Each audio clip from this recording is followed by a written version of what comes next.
What's going on, everybody? I am BirdDog John. Thanks for joining us today, and we are going to kick things off here. It is 1 a.m.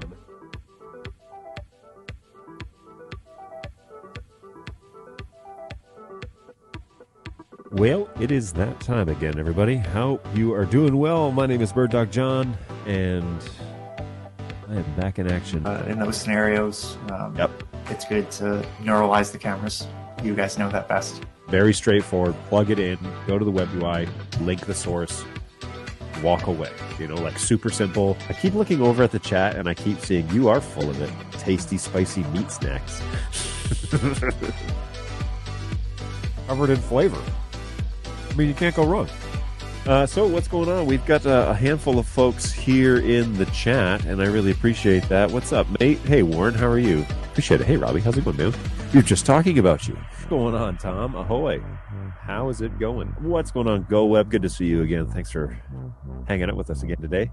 Appreciate that. Feel like I'm in this video more than anyone but John. It's true, NetApp. You are, I'm going to cut this up and put this in the next intro. What's going on, everybody? I am indeed BirdDog John, and here we go. Starting off a Tuesday right with another round of support questions and maybe answers. Who knows? Who knows what you're going to get on today's show? I certainly don't know. But hey, you know, we do what we can, and we're living the dream here. Now, I just realized that today's kind of a fun show because we're going to try something out that's actually going to improve my life greatly. And I've always wanted to try something like this. But I've moved my P110 camera not to be on a side angle this time, but instead to be looking at my subject. And so now I'm stuck with the P200 and the P4K. And so when I cut between them, the greens are different. And so that's really annoying. And so the background is a different green, and I'm going to have to either fix it or not cut to the 200, one way or the other. So your votes will determine the outcome, I guess. What's going on, Angus? Oh, yeah, and my first shout out is Angus, who is residing up in Canada on my little heat map. So that little QR code that's at the top of the corner here, that is just a little like what country, what's the closest city to you, and it'll drop a pin on my little heat map here, whatever your response is. And so if you would be so kind, scan that little QR code. It'll just take you to a Google form. I don't collect emails. I don't do any of that stuff. I don't want any of that information.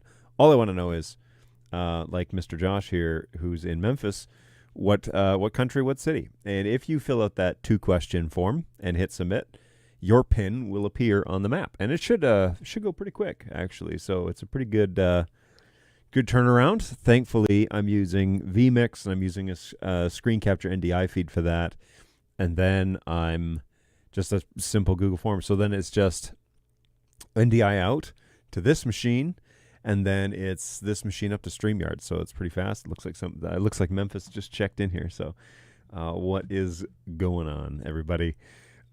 Pretty exciting show today, actually. This is like one of those nerdy shows that everybody, dreams about doing, because I have always wanted a teleprompter, mostly because it fixes a major annoyance that I have, which is line of sight when people are actually talking to, when we're actually streaming. I get annoyed when it's just slightly off. And I'm using Multiviewer Pro, which is going to an Old Faithful studio, which is decoding onto a computer or onto a big TV. Okay, I got a 55-inch TV in here, and it's decoding all of that onto the television. But when I look at the television, my eye line is like up, right? Like this is me looking at the TV, and it's driving me crazy. And so I really wanted a teleprompter, is what I really wanted. And teleprompter would allow you to put the camera behind the glass, but then also show whatever it is that you wanted to show on the teleprompter, and then be able to look through to the lens. And so that is what this camera is currently doing. And it solves that super, super annoyance that I have with people who are not actually looking at the camera. Now, there are a couple of ways of doing this in the streaming world, but in video and whatever, it's like you can purposefully be off to the side, right? So like the P200 shot, which is this one. So like this doesn't bother me too much because you know that I'm talking to a primary camera and you kind of get like a secondary shot into what it is that I'm doing here, right? I don't mind this as much because it's purposeful. But when it's just slightly off and you're not looking directly into the lens, it just drives me crazy because you should be looking. This stream is for people who are watching the stream. So you should be looking into the lens for the stream, but then you're constantly checking. So I recently watched a video. It was it was an interview by Casey Neistat of Casey Neistat, who if you've been living under a rock, Casey was the original vlogger, and he vlogged for like 800 days straight, which is quite the feat. And he talks about all the things that he learned about it, right? Well, one of the questions was, what's with the glasses? So he has these iconic blacked out glasses that he wears that he kind of like marks up with paint and whatever. And he said, honestly, the real reason was he hated not looking into the lens. But when he records, he's watching the little flip out screen on his camera. And so his eyes were never looking at the camera. They were always looking off to the side. And so it was just an easy way for him to cover it up. And he could angle his head towards the lens, but be looking off to the side and making sure that he's actually talking into the correct frame. Genius. But I'm not able to wear I guess I could wear dark glasses on this show, but that would be quite the unique look that I'm not necessarily going for. Instead, in the broadcast world, there are solutions for this, and thus is the reason for a teleprompter. So I really love the idea of having a teleprompter with a beautiful camera behind the lens to handle it all, which is the P4K. And I've actually had this in my office since Monday of last week. And Tuesday, I don't think I had it running, but Thursday I did. And Thursday I did the whole show using the teleprompter, and then I rewatched the content that we did, and it was A-okay because it was way better. In my mind, it's mountains, but it's such a small change. It's such a tiny thing. You may not even notice it. You may not even care, but it is such a huge deal for me because it's one of those pet peeves where it's, you gotta look at the camera. You gotta look here. That's where the camera is. And so now I'm literally looking into the lens while I'm framing myself. Okay, so that's what now I have friends in this industry who are way more generous than me, and in particular BirdDog Jake has contacts with a company that does this for a living. And so not only did I get a teleprompter, but I got a really nice one, one that is way beyond my budget and way beyond what I ever thought I would be running in this studio. But it is slick. It is really slick. And so I tried to match slick and sweet at the same time, and that didn't work. So it's pretty slick. And we're going to talk about it today during today's show. But I do want to get over to the chat before we get too much further along here and make sure that we catch up, because the whole point is to make sure you guys are good to go. I am excited to kind of like talk about this and play with this a little bit to show you guys what's all entitled with this teleprompter, because there's some really cool features that I think you guys will benefit from. So, hey, we're excited to see that presentation. Hey, thanks for coming along, Brandon. Appreciate that. Hey, I'm looking forward to seeing this in action. Fantastic. I'm excited as well. Feel free, this little QR code that's over here in the corner, that just a little reminder, that it just takes you to a Google form, doesn't collect any data. All it collects is what country are you in, what's the closest city. And if you fill that out, you'll appear on my heat map, which I occasionally show during the support show. So if you want to check in, we've already got like easily 8 or 10 people checked in, so that's pretty great. Thanks for jumping on, everybody. Hello from Memphis. Hey, what's going on, Josh? Angus says, on the subject of NDI prompting, have you tried Joe DeMax's central control teleprompter? No, I have not. And I've done a little research and a little digging, and oddly enough, Joe DeMax, we were talking about all this, and then all of a sudden I got like friend requests from Joe. And so we're professionally connected, but I have yet to speak to him or delve into that. Now, from what I can tell, the central control stuff is way more than just teleprompting. But that is going to be a realm, especially given the climate in which I am now operating in, that I want to do a little bit more with. And there's a sidebar here that I'm going to follow up with. Just as you say, I've been debating putting the cameras to use in virtual meetings into a prompter just for better eye contact. Man, okay. Here's the rant that I have about this, and then I won't do it again. Well, I will probably because of the recording. But I find that when it's just slightly off, it's really annoying. And the other pet peeve about teleprompters that I have, this fixes that problem, right? The eye contact issue, it fixes that. But the thing that the secondary problem that I have is when it's obvious the person's reading, meaning the teleprompter's too close. So ideally, you'd have a great P4K camera or a P400 or a P200 or a 240 in there, inside the teleprompter, and then you'd put the teleprompter far back enough so that somebody could read text that's actually scrolling on the teleprompter, but you can't see their eyes like doing this little number like back and forth. I watched a video just today. Was it today? Yes, it was today. There was some Florida law changes that I was curious about going into effect on July 1st, I think this year. Basically meaning in Florida, it's no longer required that you have a concealed carry license, which I don't know if that's a great idea or not, but that's not the point of this. The point of this is I was watching the deputy explain the law and where it was legal and where it was not to implement this law. And he definitely was reading a script. Now, I'm not opposed to having scripted videos. Actually, it would probably help me out greatly if I wrote out what it was that I was going to say.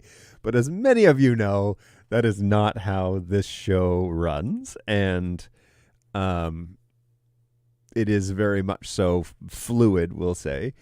But I'm not opposed to it. Matter of fact, it would probably help keep my videos to a respectable amount of information and time, especially when it comes to like product training and those sorts of things. But I definitely think there's a time and a place for scripted, and there's a time and a place for not. And one of the pieces that actually I'm actively, this is going to play a part of the conversation we're going to have here.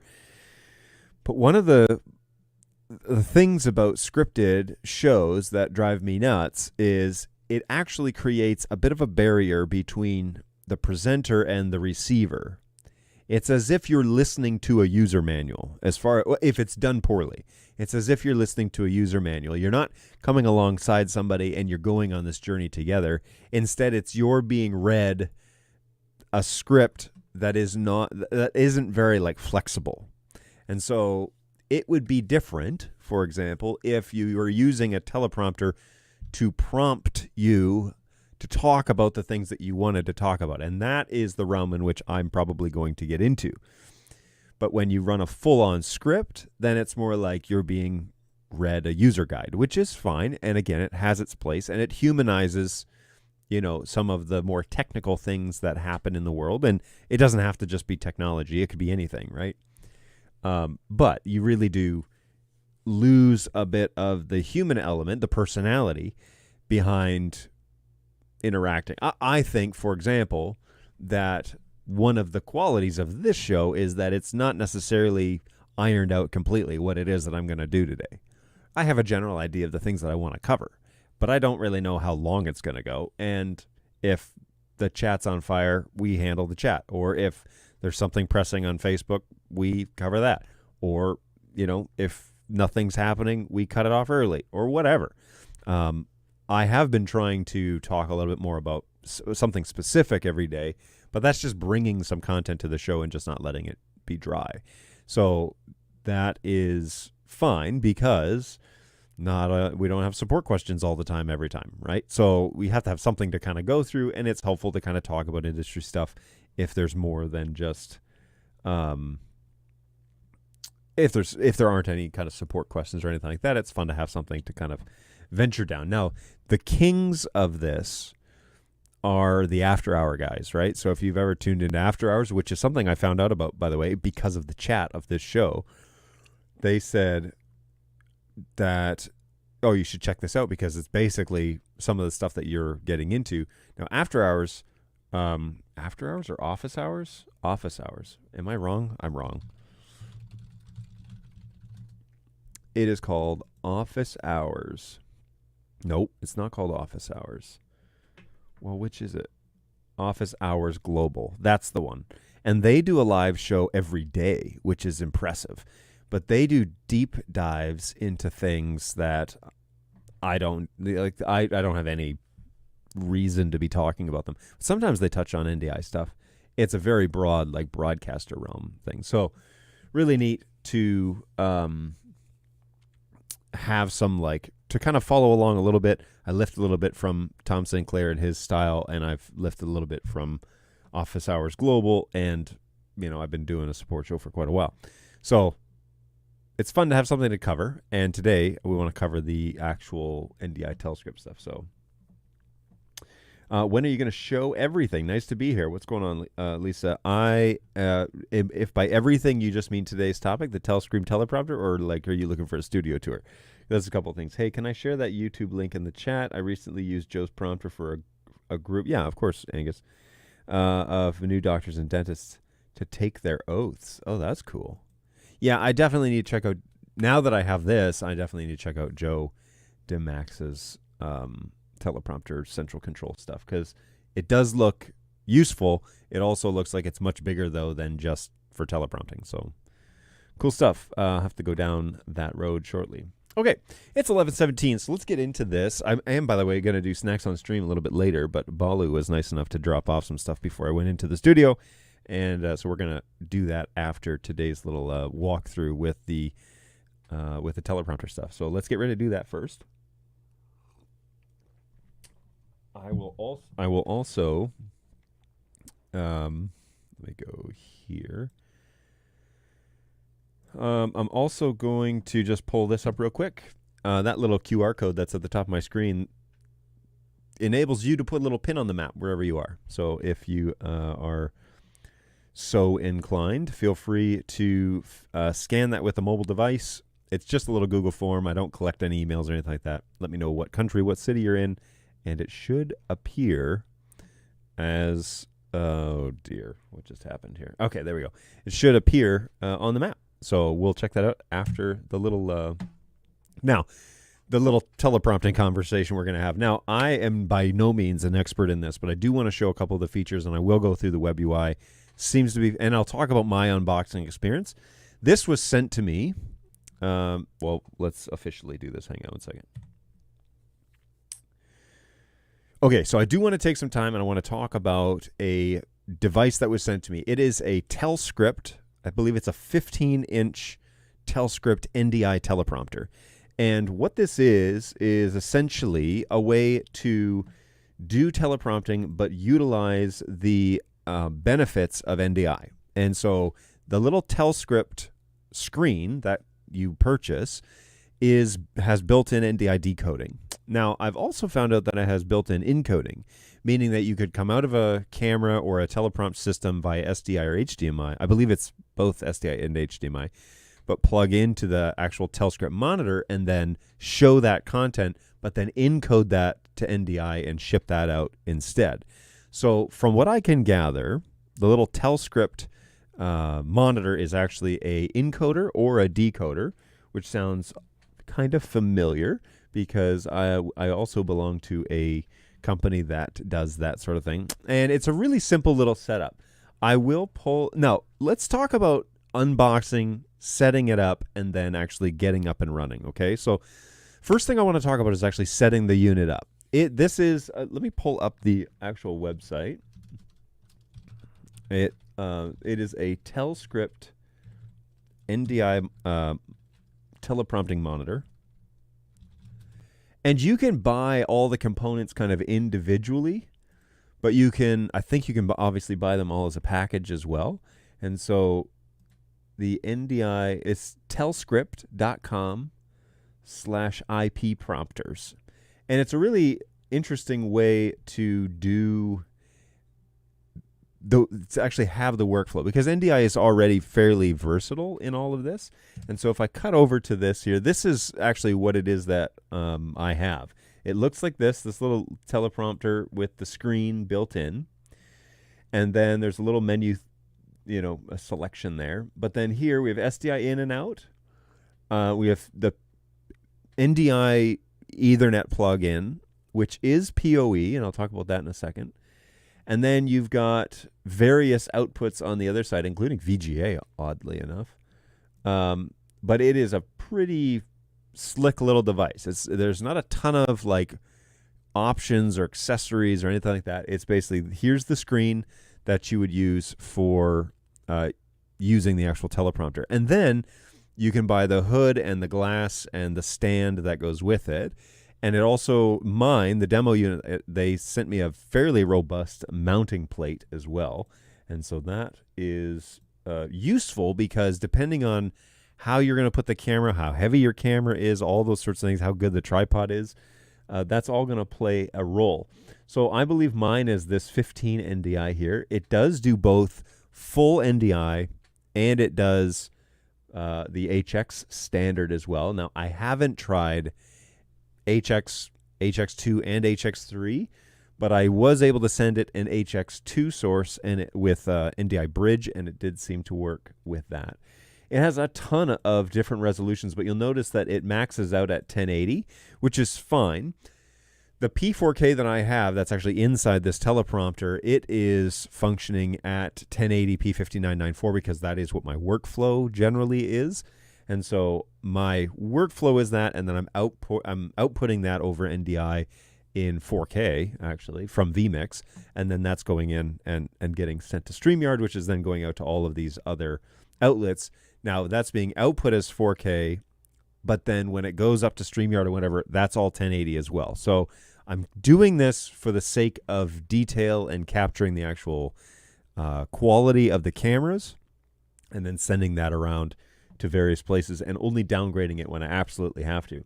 So the full bandwidth supports right up to 1080p 60, which is perfect for NDI decode, if that's how you're using it.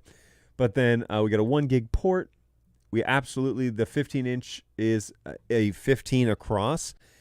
And I'll talk about this in a minute when we talk about setup, but the actual resolution pixels, it's actually 4:3 screen. So that was a little strange, but it's a little strange choice. But then the larger models, the 17-inch models, are 1920 by 1080, which is a 16 by 9 standard. So that may have been kind of more what I was expecting the resolution to be. But I'll talk about that here in a minute, because I don't think the 15-inch model is something that if you're interested in something like this, I don't think the 15-inch model is something you should write off. And I'll explain why in a minute. So then we have your input is NDI via Ethernet, and then you have 3G SDI, HDMI, VGA, and so on and so on. They even have composite video, which is, if you're integrating this into an older workflow, that seems to work just fine. But yes, we have a bunch of things. And then they sent me the power supply, the 12 volt, which proves to be important. And it is battery operable, which I think is impressive, because if you're doing run and gun or you're doing this in a field operations, you could actually get a battery for it. And then the housing for it is actually pretty heavy steel. So that's impressive. Really cool stuff. And then they provide you some links there for NDI tools and so on and so forth. So this little Telescript International website is great. It's a great little help, because you can get an idea as to what it is that they're capable of. And the 16 by 9 IP reference models are the 17.3 and the 21.5. And that one is kind of where workflows are going right now. Okay, so I've noticed a lot of people that are getting into the NDI realm, their workflow is 16 by 9. And so that is actually for the price. I mean, if your budget is no question, then whatever, go with the bigger ones. Here are the dangers, though, that you run into with the bigger one. Well, first of all, you run the risk of looking like you're reading a script if you're using this for actual teleprompting, okay, for actual manuscript teleprompting. So it looks like the bigger the screen, the more your eyes have to travel to read the actual script that's happening. But it also means that potentially you can move it further away from the subject as long as the camera lens that you have has a good optical lens inside where you could zoom in and then, you wouldn't necessarily look like you were reading left to right or however it is that the orientation is. But I actually don't find the 16:9 a requirement. And here's why I think the 15 and the smaller models work well. Inside the menus for the actual teleprompter, you can change the aspect ratio from 4:3 to 16:9. So you don't have to use the whole screen to do, to give you full value. And the reason this is the case, I was a little bit nervous, by the way, when I turned this all on. Plugged it all in, got it all going, got into the screen, and it was squishing my 16:9 P4K image, which was full NDI, was squishing that down to 4:3, and it looked really weird. It's just did not look natural to me as to how it is that I wanted that to look.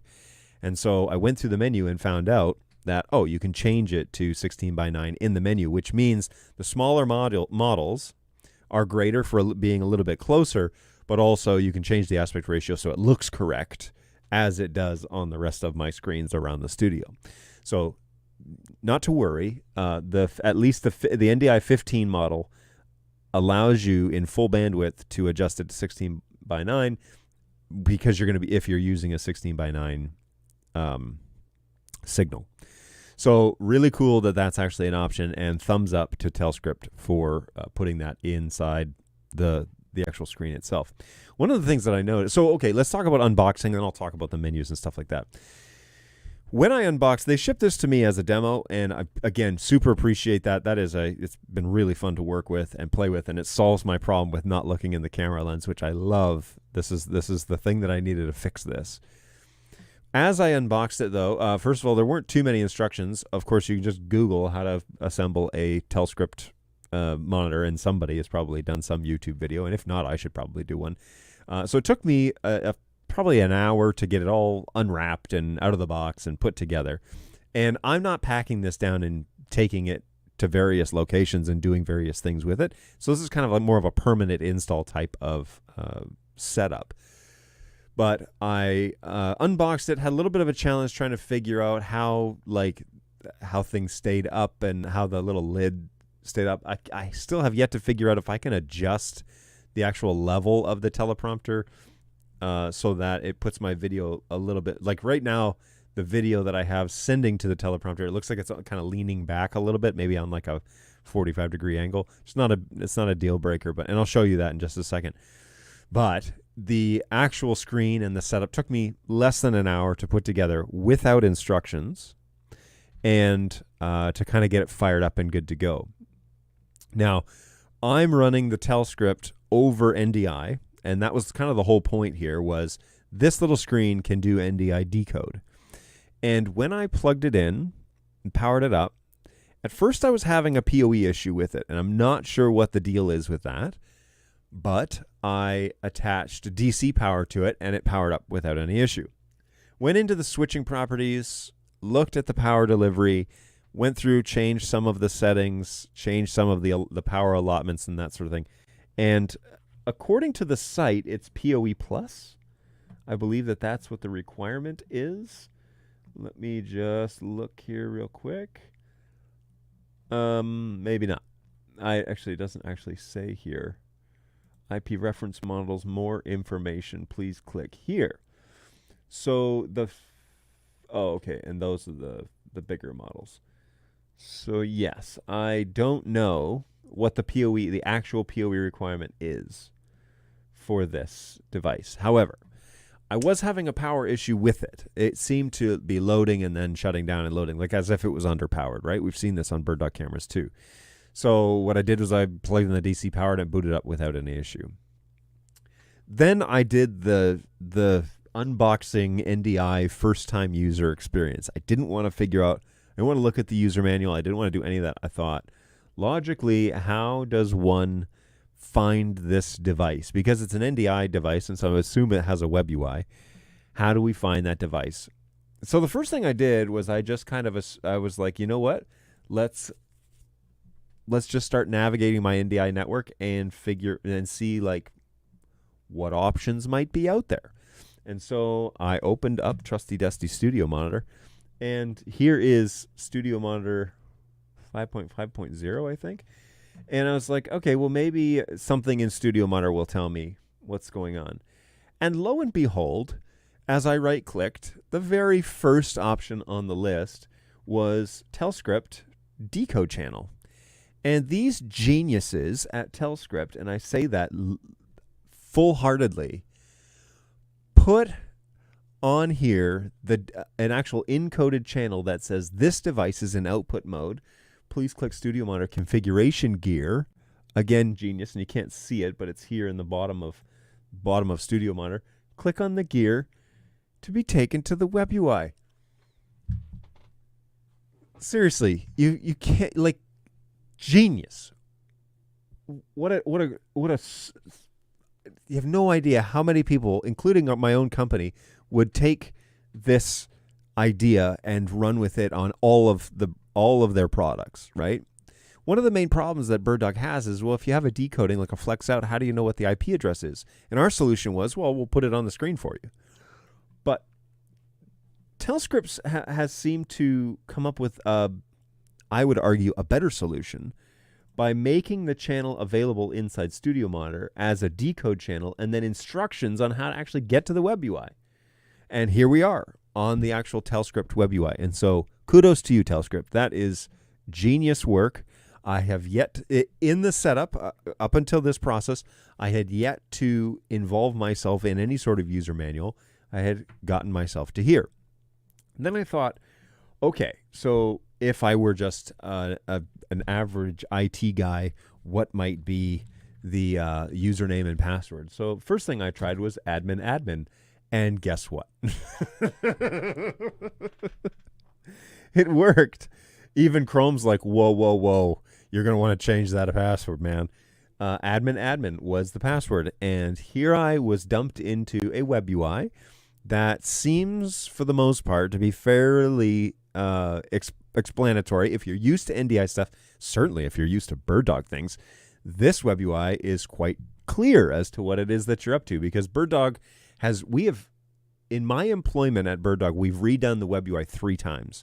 And every time, I think it gets better and better and better. We've made it basically this same idea where all of your tabs are on the left-hand side and then all your information is on the right. So this is a great idea. Telescript has done a great job in laying this out, as far as I can tell.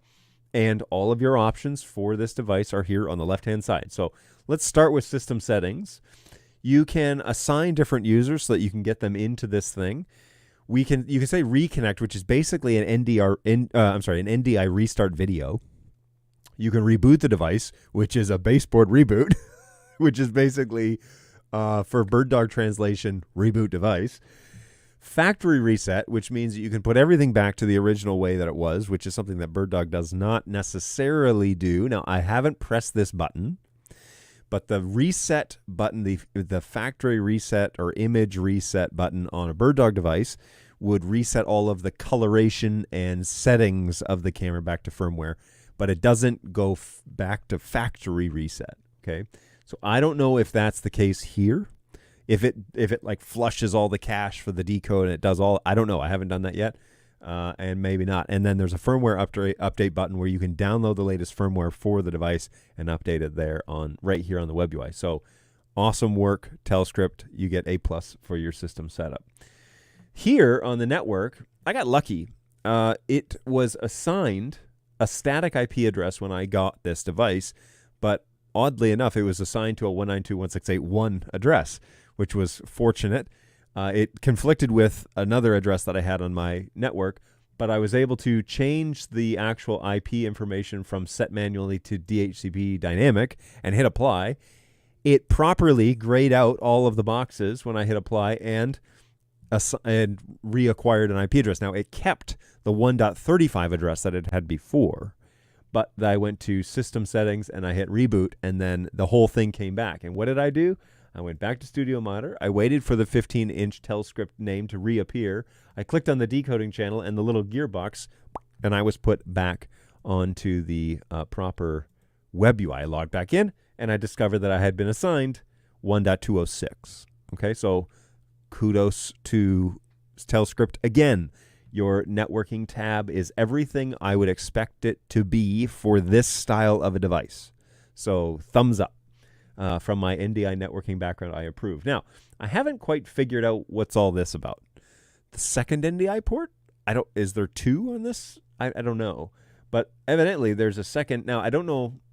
I don't know what this is for. And like I told you, I haven't read a user manual, so I don't really know. There does seem to be a secondary IP, either port or a place where you could set maybe an alternate IP address.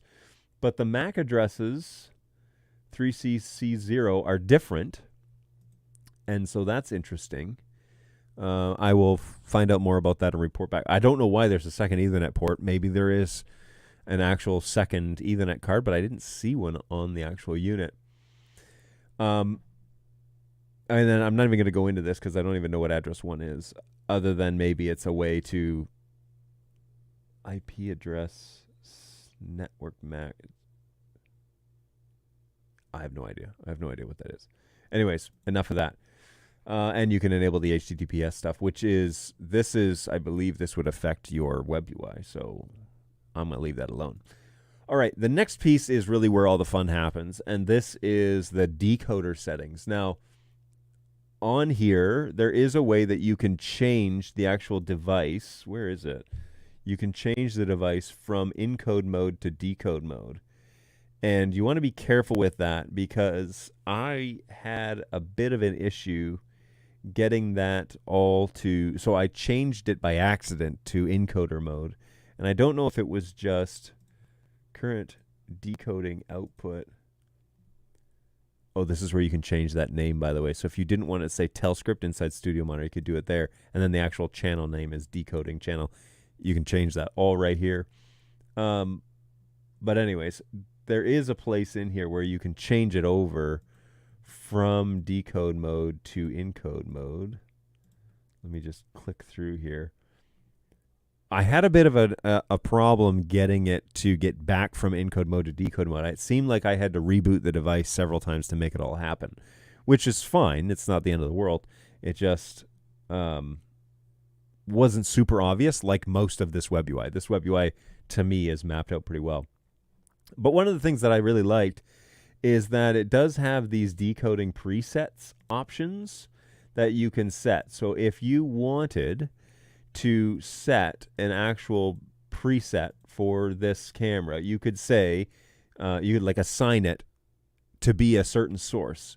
So the source that I'm decoding, spoiler alert, the source that I am decoding, here's that terrible angle, is actually the P4K camera. Okay, so when I'm looking at the Telescript teleprompter, you can see me there. I'm actually decoding the P4K signal at 1080p 5994 so that I'm framing myself correctly in the shot. I'm not using it as a scripted teleprompter. I'm using it just as an NDI feedback, which is what I have always done in this studio. I've always looked at my primary camera as my teleprompter, if you will, but I've been looking at it on Multiviewer Pro, which you can kind of see in the top of this shot over here. You can see that there are some other camera shots. The one that's right above the Telescript teleprompter is the P110 image, which is the one that you're currently looking at. And then there is a P200 image next to it, which you can kind of see over here in the corner. Above that is the program image, and then above that is a clock. So I'm using Multiviewer Pro as kind of my overall general, here are all my camera shots, making sure they're all working correctly. But I want the P4K, which my primary camera, I'm used to talking to myself and looking at myself and making sure I'm framed correctly, kind of like that Casey Neistat reference I made earlier. I'm used to looking at myself. And so I've decoding on the NDI stream, I'm decoding the P4K.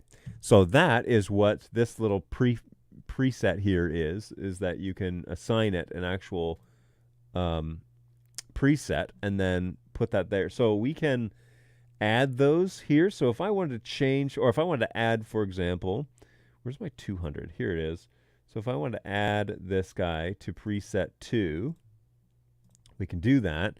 And then I could change it, and now you can see that I'm decoding the P200, and if I click again, I'm changing it now to the P4K. So P200, P4K. Pretty fast in terms of decode, which is impressive, because fast decode switching is not something that everybody has mastered. And I'm not 100% sure how Telescript is doing that, because these are full NDI sources. But if we go back here, I want to just assign one more camera to it. So we could assign the P110, I guess, which is that camera that's looking at the Telescript. So if I do this and I hit that, now we can see that it's a mirror in a mirror in a mirror. So if I switch between these, that's really fast responsive switching. It's quite impressive that it moves that quick. So love that little decoding preset option. What I don't know is, are these API enabled? Because if they're API enabled, then you could change them on the teleprompter using an API command, such as an Xkeys integration or Stream Deck. So that would be really cool to find out, and I'm sure somebody like BirdDog Jake could let me know if that's the case. Okay, so then just a couple, this is your list, and you can refresh your actual NDI list by just clicking this little refresh button, and it will pull up all of your sources on your network. And so you can see I've got even my vMix machine. If you open up these subfolders, it shows you all of the sources that are coming out of that single, which again, VLC, vMix is here, audio outputs, they're all there. I have a Mac Mini that's doing a virtual input, and I've got a Studio Mac. Where are you? This one. Nope, that's not right. Studio Mac local. That's doing my multi-viewer output.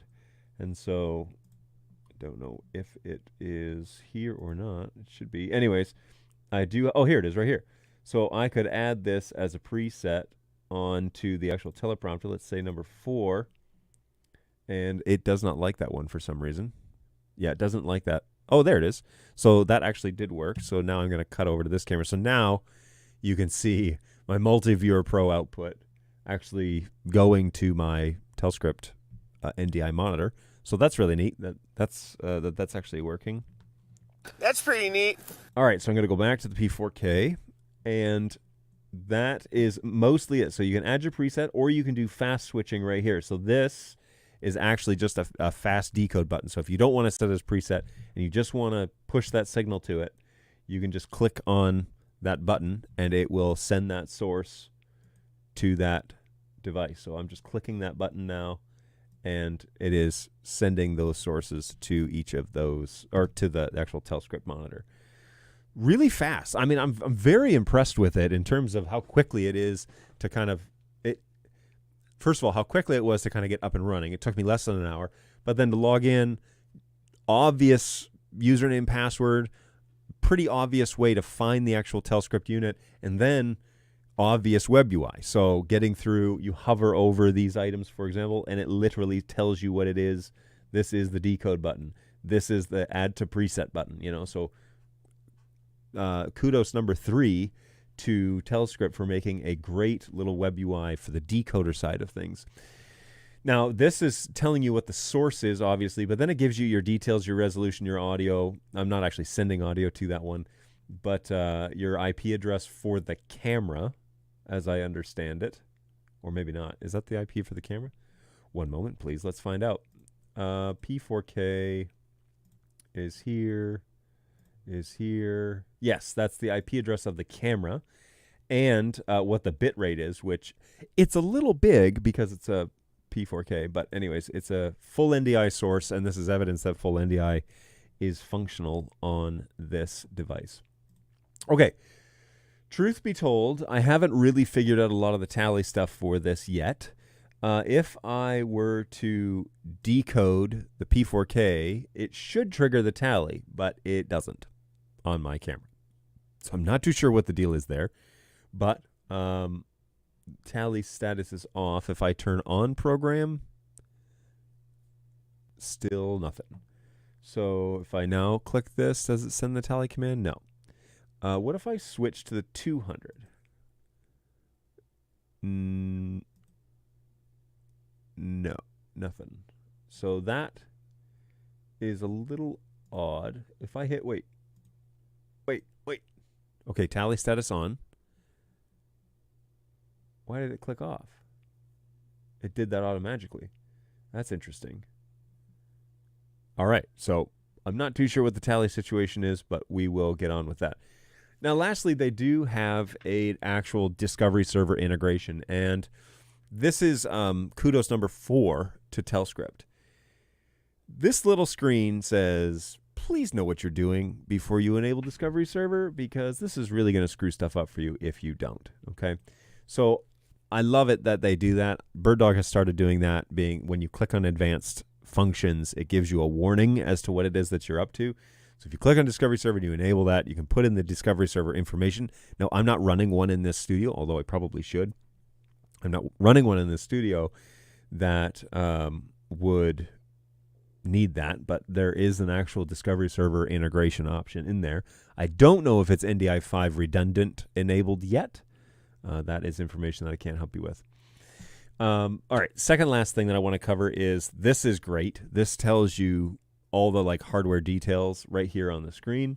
And then the admin channel is actually where you would change that password for the actual login, but also where you would log out of this actual web UI. So beautiful little interface, works really well, and is pretty obvious. If you're in the NDI world, if you used BirdDog products before, this will feel natural, this will feel obvious as to how you get around the actual device.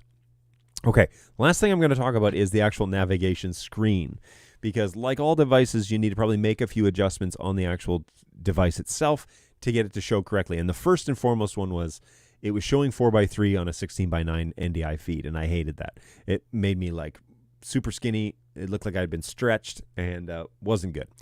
I did go in and navigated to 16:9 and confirmed that that was an option and that it looks really good. You can also manipulate the colors and the actual brightness and contrast and all those things on the actual screen itself. What I have found is that it's not the color that you're looking at on the stream. It's a fair bit brighter in terms of I can't seem to get the coloration of what my room actually is to match the coloration of the Telescript monitor. But this is kind of a minor thing because I'm not really concerned about what it looks like on that screen. What I'm concerned about is what it looks like on going out to StreamYard, right? So the final product, the coloration, all that stuff needs to be put up against what the final output is going to actually be. So the same thing is true with the way that my TV is balanced, the way that this monitor is balanced, the way that this one is balanced. What I care about is that when you open it on your phone, it looks right. So I couldn't quite get the colors to be as rich as I wanted them. And with that as well, I also found that I needed to increase the f-stop value by at least one full jump, one full step, in order to get the color to work, because it's in a dark housing and it's shining through a piece of one-way glass, basically, one-way reflective glass, and I needed to get it to actually be a bit brighter than it was. When I put the P4K in the housing and I came and I sat down, it was obviously too dark, underexposed.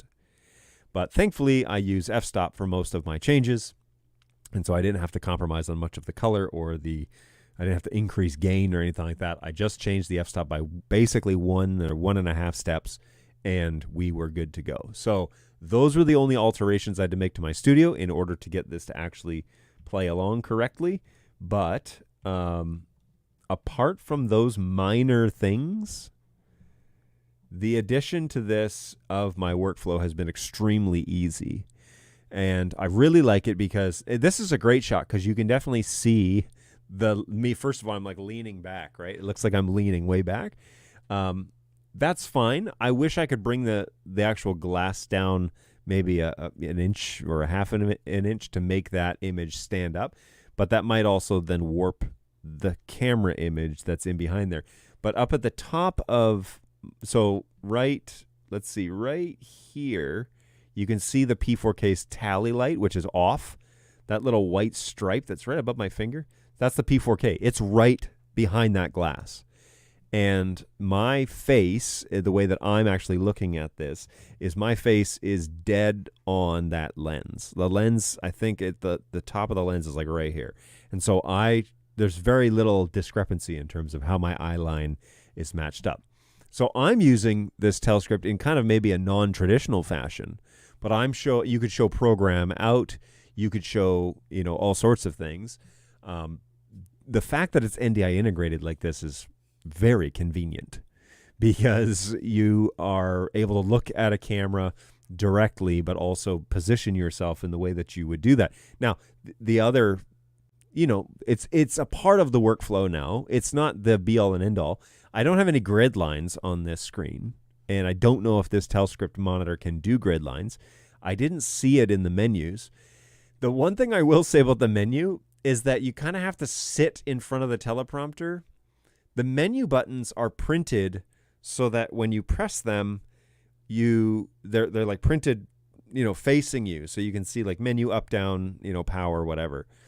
But when you look at it on the screen, everything's upside down. So you actually have to look into the glass and look at the reflection and then manipulate them, which is a little bit weird when the screen is right there above the buttons. So that takes a little bit of getting used to. It is not a deal breaker at all. It's just getting used to it in terms of like how a teleprompter works. But obviously the teleprompter is showing the image upside down, and then it's being bounced off the glass and then is being shown to you. For all of the little minor things that I was like, that's weird, like the PoE having a bit of an issue on a 4250, which I did not predict, but it works great on the DC power. And in this situation, I got power close by. The nice thing too about this is that I can put this on part of my smart switch office setup and power it off by my phone, or if I'm using an assistant device that's constantly listening, I can integrate it with those systems and then power them off and power them on at will without needing to go around and press all the power buttons, which, spoiler alert, is how most of my studio is set up, with the exception of my lights. Everything is on smart switches, which then I can just command the powers that be to turn them on for me, and that way my system doesn't run 24/7. It just runs when the studio's on. So that's super convenient if you're in a setup where things aren't going to change too much. Then you can add that to that. So all I've done then on the 4250 is turned off the PoE function, because if you don't do that, then the Telescript unit tends to boot and then shut down and boot and go through this constant cycle. So I've turned the PoE off on that switch. You could also add it to ports 9 and 10 if you're using a 4212 switch like I am. You could just put it on one of the non-PoE ports and then power it with DC. But with it up and running, it identified itself immediately on the NDI network, seemed to acquire an IP address without any issue. I don't know if out of the factory it comes set at 1.35 or if that was just from the previous demo. I'm assuming it's from a previous demo. But the AV world is obsessed with setting static IP addresses, and you all know how I feel about that. Times are changing for the better, and so you should really run a dynamic DHCP. But Telescript makes it super easy to find it. And so when you're in decode mode, you can pull it up in Studio Monitor and click on the gear and off you go. And you don't need to know the short name or the MDNS local name or anything like that. You just get to it via Studio Monitor. So I'm all thumbs up for this. I think that this addition to anybody's NDI workflow is a great idea. Whether you're going to use it for scripting or whether you're going to use it for an NDI, program playback or just a single camera playback, anything like that, I love it. What this also does is it really helps me focus on that camera at all times, okay? So let's talk just briefly about this because it's a part of the workflow idea. But briefly, the actual NDI feed that I want to be talking to is the P4K camera. And the other shots around the office, I want me to be looking at the P4K camera while you're kind of looking in a different location around the office, right? And so as a part of my show, this little teleprompter helps me out big time when it comes to creating that workflow and that actual ambience. Because when the camera then switches, I'm not looking at the program output, which is up there. It's down here. And so now I can just talk to this camera, and it keeps consistency through all of my camera shots, but it keeps it a little bit interesting for you to look at. So I love that about this whole setup, and I think that it works great. So shout out to Telescript. They did send me this demo, and they were just interested to know my thoughts and feelings on it. There we go. That's how I've integrated into mine. The setup for somebody who's somewhat technologically savvy, probably be less than an hour to do it all by yourself without a user manual. That's how long it took me. Might take you less because I fumbled through some stuff. It is a little daunting, like taking the glass out and putting it in the teleprompter and then finding like a sturdy enough mounting system and all of that. It is quite a heavy unit. It's quite heavy. So be sure that you have a beefy tripod or system that you can mount it to, so it's not going to get, especially if somebody bumps it, you're not going to have any sort of issues with it falling over, because it isn't cheap. It is actually quite expensive to get something like this. I believe the 15-inch model, the screen is $1,000. So your pricing may vary in your range, but that is the general gist of things. So hopefully you find that helpful. It's a great tool to add to your NDI workflow, especially if you're looking to do teleprompting. If you want to do actual scripted prompting, this is a great idea to get into that realm. And we're going to explore more of those options now that I have one. We're going to explore more of those options as to how you actually can create a script, get it out via NDI, and then show it on the screen like that. So lots of cool things to come. Hopefully this little sneak peek as to this integration of this particular model, you have found that helpful. And now we are going to go back to the chat and take some questions, because that is always fun stuff too. So let's go back to the chat. Alrighty. I am going to throw my little QR code up here because we are still collecting the information as to, hey, where are you guys hanging out from? So if you scan that QR code with a device, it will take you to just a benign Google form, which will ask you what country and what city are you closest to. And if you fill out those 2 questions, I don't collect your email addresses or anything like that. It's just strictly 2 questions, and it will dump your pin on this little heat map. So it's fun to find out where everybody is. It looks like we got lots of people on the East Coast today. So at least 4, maybe 5. Some folks in central, in the central U.S., and then my friend Angus up in Canada, and then some folks elsewhere. So over in Europe and in Africa, I believe, is that my friend in Johannesburg. Let's find out here real quick. I actually can pull up the summary. Yes. So we've got 10 people on this map. That's pretty great.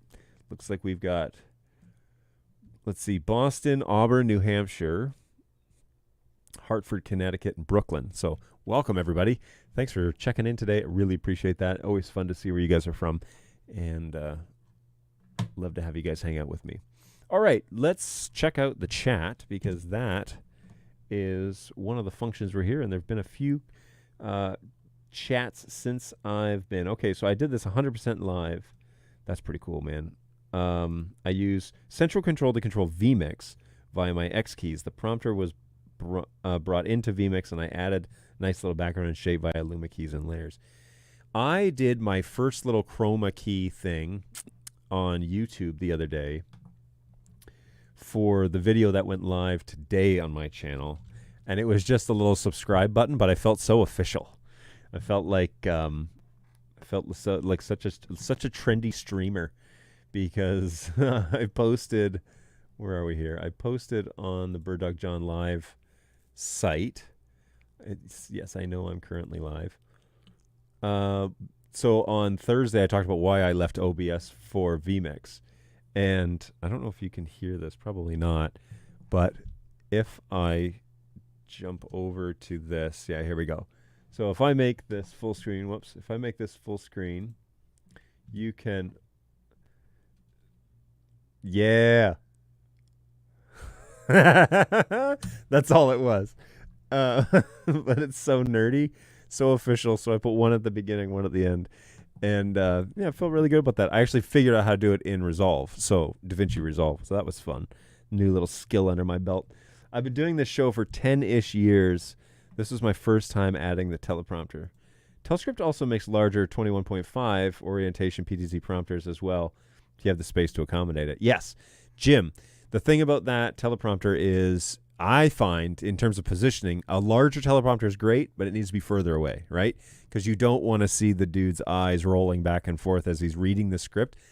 That's a pet peeve of mine. People who use a teleprompter and it's obvious they're reading their script, pass, hard pass. Move that teleprompter back.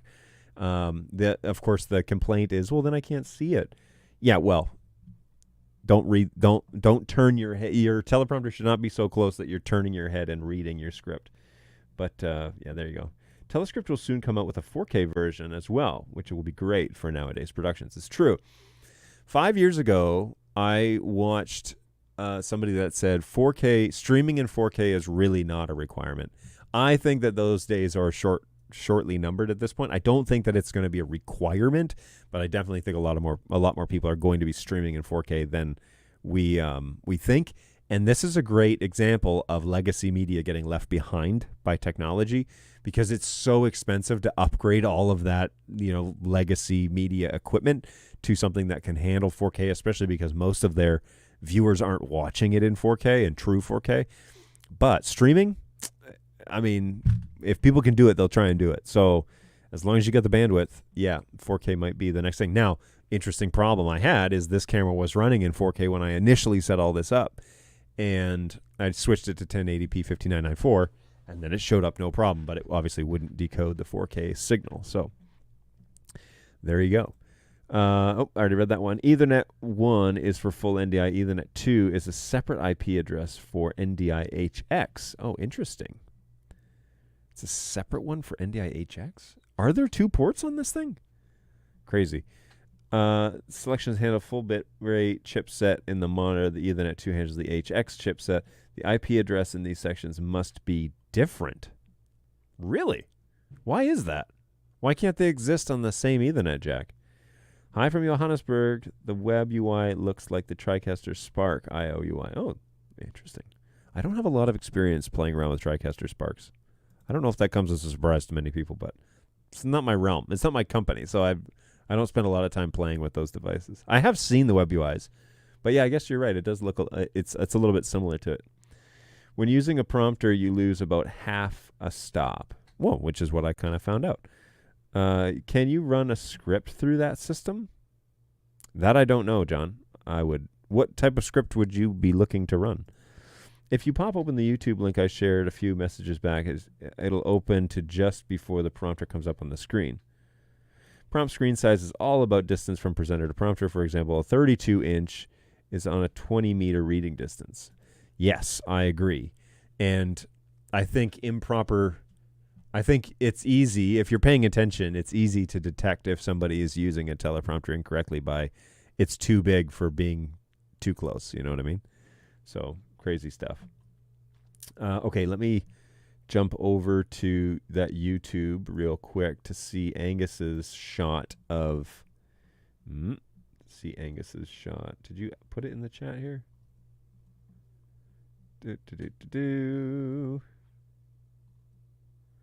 I did not see a link come through there, Angus. It looks like it may have gotten filtered out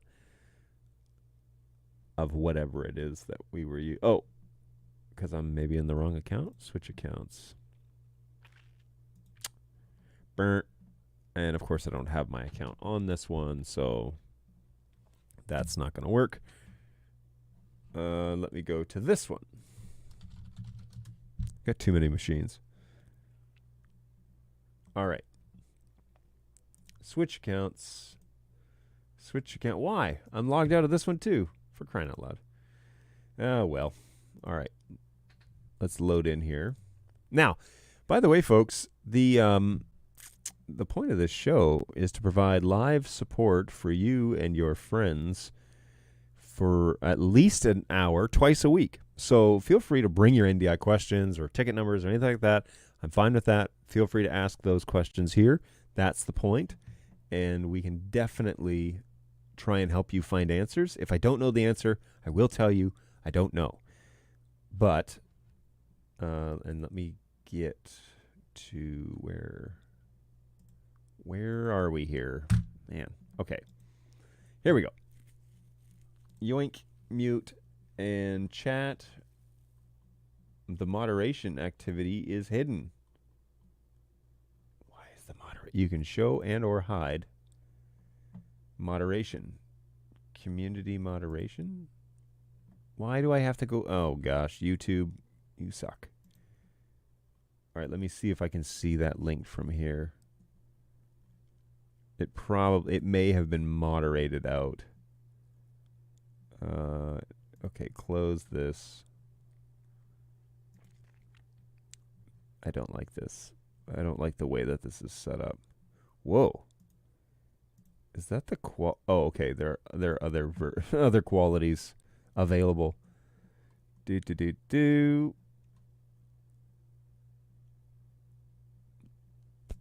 Chat participants toggle moderation activity. All right, so where it didn't moderate it. Apparently it just didn't show up. I don't know what the deal is there. I'll pop the chat out and I'll close this down because I don't necessarily need to see that. So, okay, cool. Now, so yes, we definitely need to make it available that you guys feel free to ask your questions. And so we want to definitely do that and be sure that you feel like that is welcome. I'm looking to buy, off-topic question, I'm looking to buy an X120 or a P200. Is there any difference? Is it worth waiting for a pre-order? Yes, there is a difference. The X120 is an HX camera. P200 is a full NDI camera. The P200 is still probably our best-selling camera of all time and is fully supported as full NDI. It's rumored that, like we're still doing updates for it, even though it's been out for 3.5, 4 years, somewhere in there. So the 200 has a 30 times optical lens, whereas the X120 does not. And so the P200 sensor is also going to be probably, if you are choosing between image quality between the two, I suspect that the 200 is a full HD camera. I mean, so is the X120, but you probably get better low light performance out of the 200. So, yeah, and given the price that they are right now, I mean, it is a deal. The only thing you don't get is the Wi-Fi option that comes with the X120, but depending on what it is that you need, like if you need the HX and you need that Wi-Fi connection and you're not going to have a hardline connection to it, well then like performance and stuff is kind of out of in terms of like what we're used to. We'll say the low latencies type of stuff is kind of out the window because you're dealing with an HX camera and it's on Wi-Fi, and so all bets are off as to like how fast that's going to be compared to a full NDI wired signal. There's just not going to be any comparison. So I would I'm encouraging everybody right now to buy up those P200s because they're great cameras. I have a P200 here in the fleet, but of course my web UI is covering this up. So this is actually a P200, this shot. And yeah, great cameras, man. And they have been great for a very long time, and I don't suspect they'll stop being great anytime soon. So I'm a big fan of that, and they're a great price right now, so I'd grab that. I would like to see prompting software run through NDI. Yes, me too. I don't know of any options just yet, but somebody might be able to tell me, and that somebody is named BirdDog Jake. And Howdy. What is going on, man? How are you? I'm doing well. How are you doing today? I'm doing good. Thanks for stopping by. I really appreciate it. Happy to. You know how much All I right, love being here. You worked the deal for this whole connection for this Telescript NDI monitor to show up, and so tell me, So you want to know the story? Yeah, let's find out how this actually all came about. So, our buddy Jim, obviously has these Telescript teleprompters, and he reached out to us for a demo for their NAB showcase of that PTZ Mini. So we loaned him a P200 and loved it. It fit right into the whole ecosystem, right? Every single one of their teleprompters, especially that PTZ Mini, that P200 fits perfectly in that spot. Yep.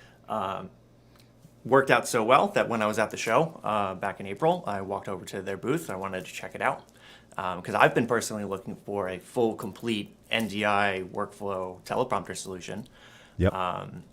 And I was very, very excited to see it, and it blew me away of how clear that image is from that monitor, how amazing our cameras look coming through that, and all of the workflow and ecosystems that now this one piece of gear that just because it's now in our NDI ecosystem, how we can really interoperate it with the whole BirdDog verse and the NDI video verse and everything. So yeah, it's really convenient that it decodes directly on that monitor because it's one less. Like you can buy teleprompters for $300-400 that are halfway decent, but they, now you gotta get a plate or you gotta get a studio or a mini or something like just to get it all NDI enabled. Exactly. And there's so many extra things that you have to manage. This is pretty much the complete package, which I hate to sound like a sales guy, but it's pretty concise in terms of it all being put together and thought through. And the one piece is, how do you hide a PTZ under that little like hood that usually goes on the lenses of cameras? So I just basically draped mine over the P4K, but then left the fans exposed. Sure. So it won't overheat. Honestly, you don't even have to worry about it because mine's been on for, I think, about 24/7 this entire week, up until last night when I lost my power. But that fan's covered. I have that whole thing covered so that there's no light leakage in the back because that's what you need to make sure, because that reflection or any light coming back from that hood, we need to cut that out. So. Yeah, it's working great. So I'm very impressed. My studio is generally fairly dark, although you wouldn't know it by this shot. But everything, all the lights are off and everything, and it's just all on here. Right. And it works pretty well. So and you have that teleprompter off to your side, right? This teleprompter is directly. It's right in front of me. Perfect. That's where I had mine for a couple weeks. But then, as you mentioned, it makes a lot more sense for that teleprompter to be as far away from the person as possible, so you don't get that eye movement. So I shifted mine over to the back corner so that I have a longer range from that teleprompter. Yep. And then I personally like being zoomed in. So my P4K is zoomed in, so I have like a top body shot for that. So that way you get some image compression, and I can show you guys what that looks like later. Yeah. From my side. That I don't know. So the P4Ks, because of the 20 times optical on this thing. I mean, this is a pretty, you can get pretty close. Yeah, you can. So don't want to get too close. But yeah, you can dial it in, and I've got lots of room in terms of like where I can go with this shot. So it's it's handy, especially you just control it all over NDI. You don't have to. I don't even need like a joystick or anything to clutter up my desk. It's just pull it up on the actual studio monitor and off we go. This works with all of our cameras, right? I mean, we put our P4Ks in there. I started with a P200 in there. I put the P100 or P110s and 120s. Those our buddies at Telescript have a PTZ riser stand. So because as you probably noticed that the eye level of where the script is and where the reflection folds back at you has to be at a certain level, right? Yep. So I needed to raise our HD cameras up about maybe 1 inch, 2 inches to get that perfect eye line. But they all work. I mean, even a PF120 would look great in there, right? Oh, absolutely. And that would probably be more ideal in terms of weight because like I got the back plate on it and it's pretty heavy in terms of like obviously it's designed for a giant camera to sit on that plate as well. But I don't have the type of tripod that most guys would need for something that heavy. So what do you have yours on right now? Well, I do have I have a tripod in the studio.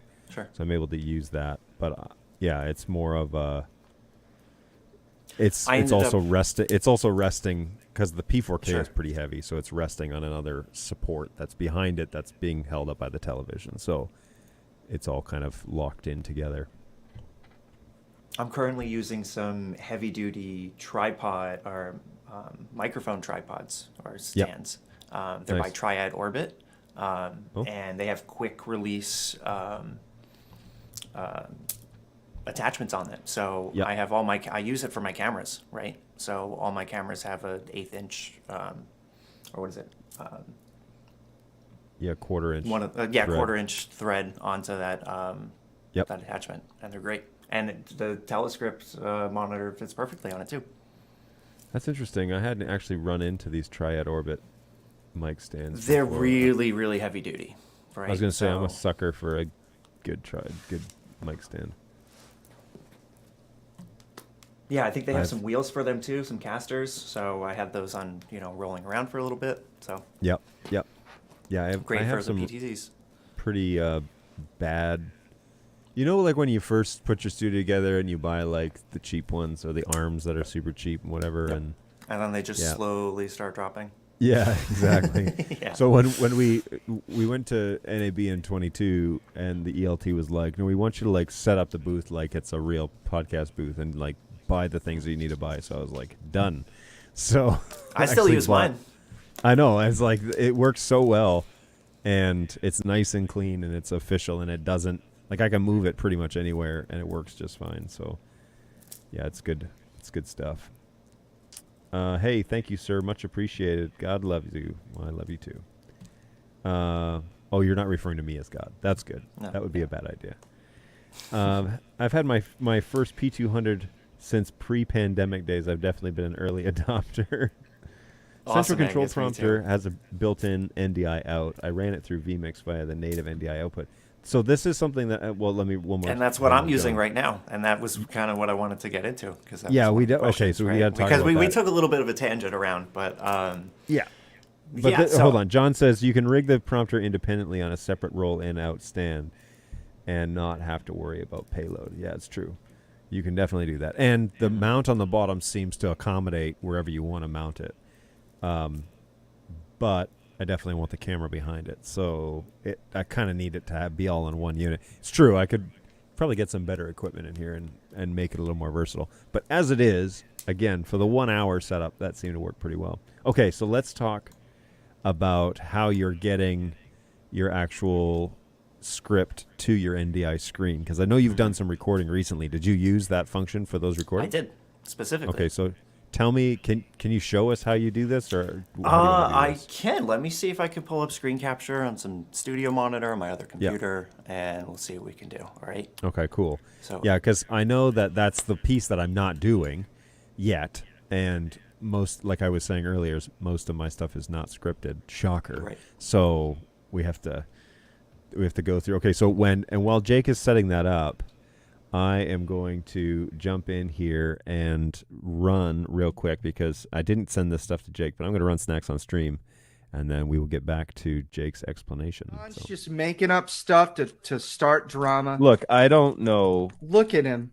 Wish me luck, folks. It's my first Vegemite experience.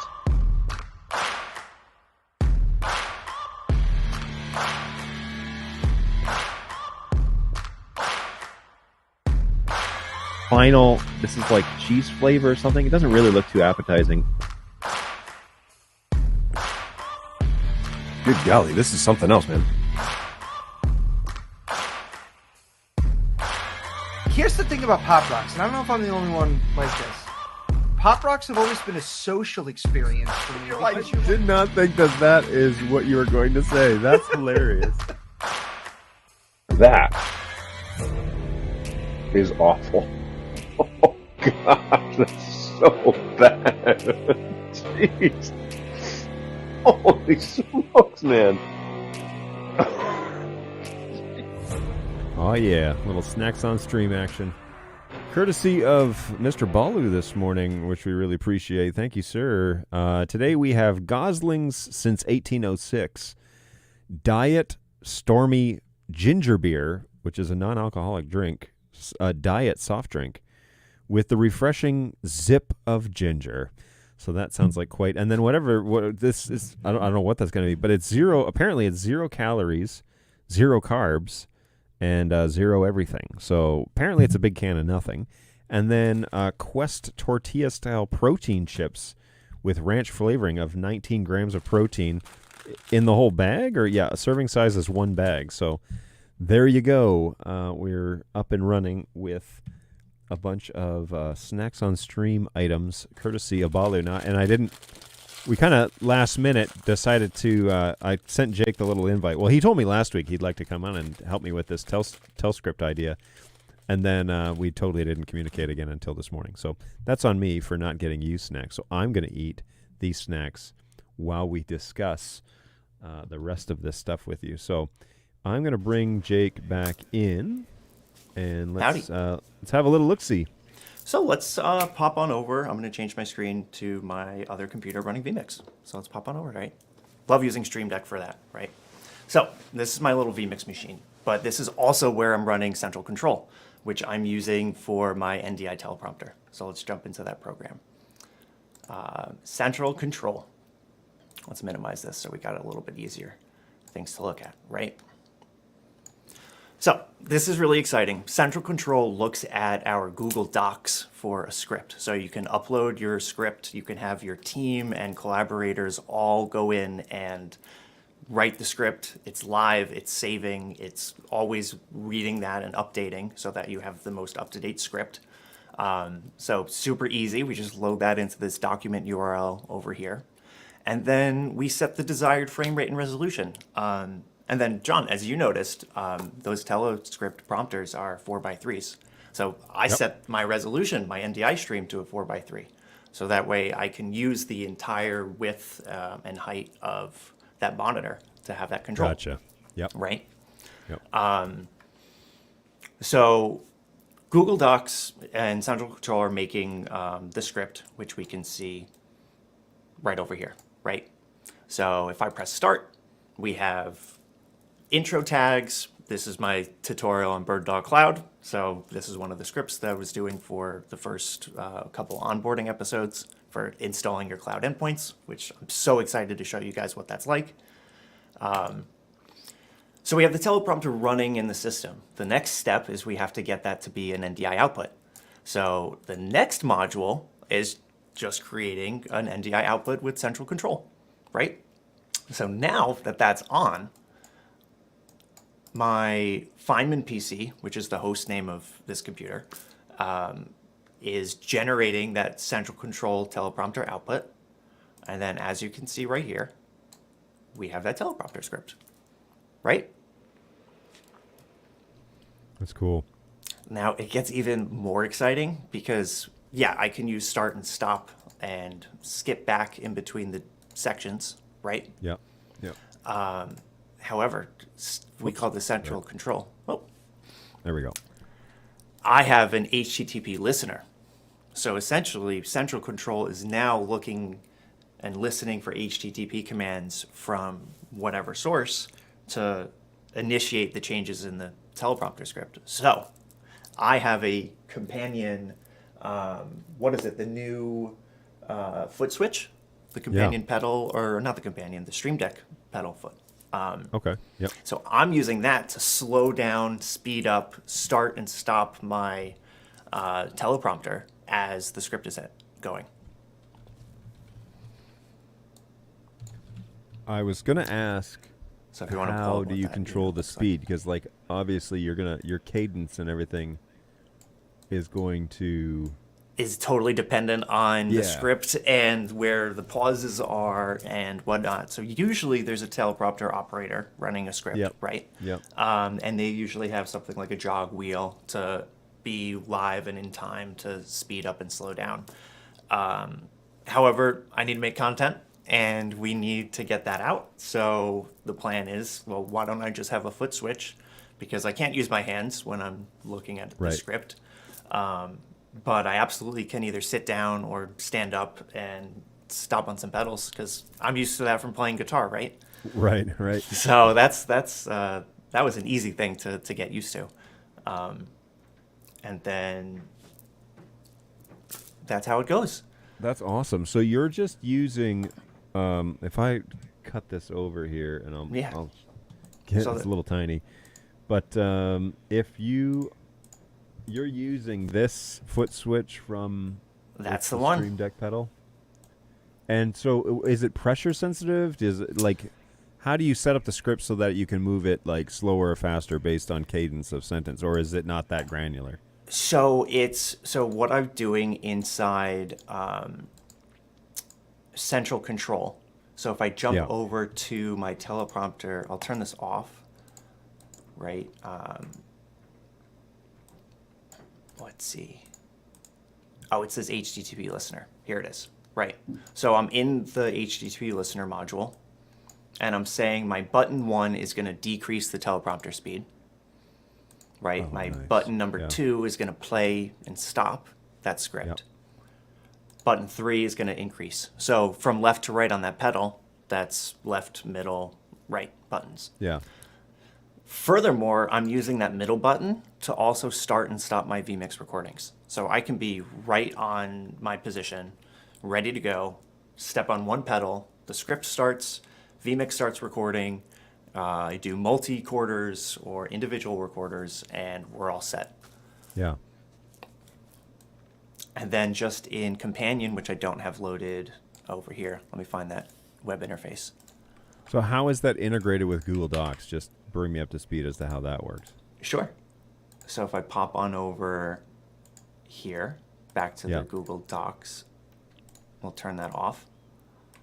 I can jump up to my URL.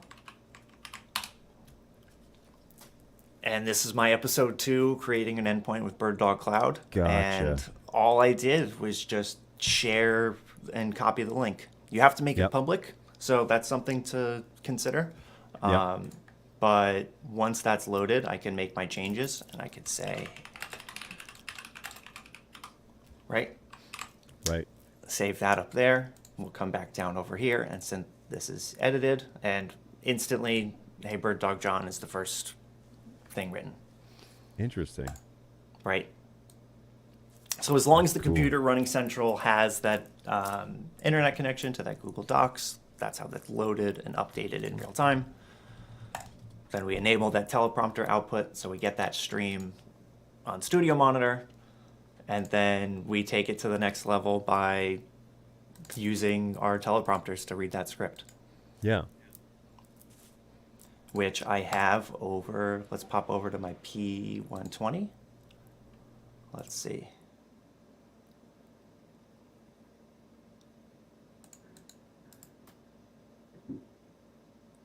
Looks like my P120 is not online. I was going to give you guys a shot of what my setup looks like.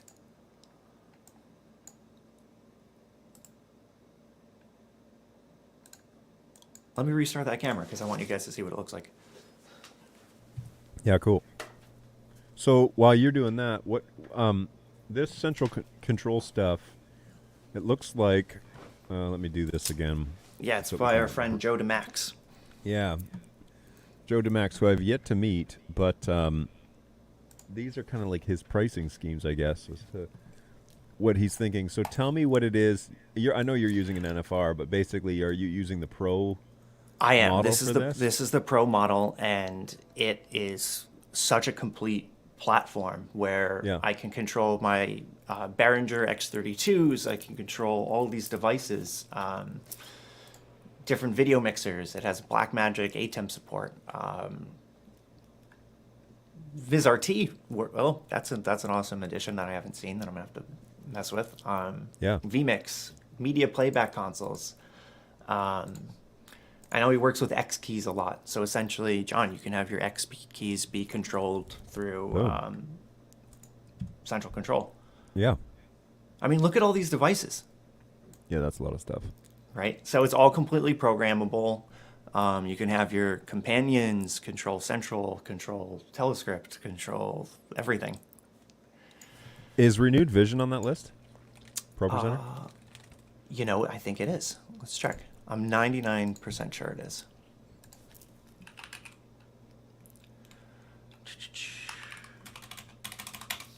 We'll have to check with Joe because I didn't see it.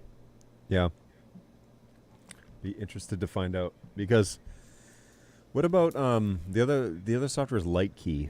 It's a DMX controller for lighting. I think he has DMX controls and stuff over there. Oh, nice. Okay. I'm going to pull up supported devices. Zen router. Yep. Boom. That's cool. Right.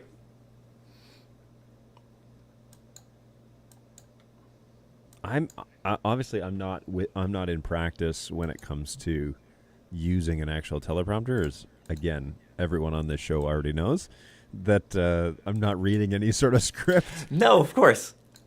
But it really depends on what the goal is of Yeah. the content that you're creating, right? Yeah. Because there are some times when we need to have scripted content where you have to make sure every single thing is hit on the subject that you're talking about.